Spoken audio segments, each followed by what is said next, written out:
Welcome to this tutorial. In this video, you'll learn how to import a SketchUp file into VORTEK Spaces, so it's ready for the preparation stage before your client presentation.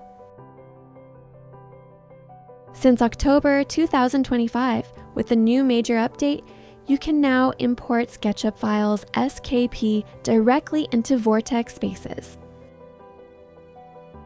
In VORTEK Spaces, click on Add a Project, select the SKP file, then click Open.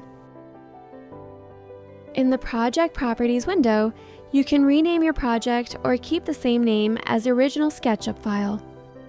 Click Save to confirm. Your project is now ready to be transformed with real-time visualization. Check out the other tutorials to learn how to apply materials, add 3D accessories, adjust the lighting, and finally render photorealistic pictures and walkthrough videos. Here's a tip. If you need to make changes to your SketchUp project, there's no need to start over in VORTEK Spaces. Simply update your design in SketchUp.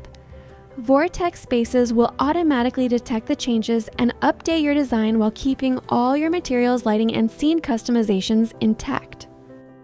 That concludes our tutorial. Thank you for watching.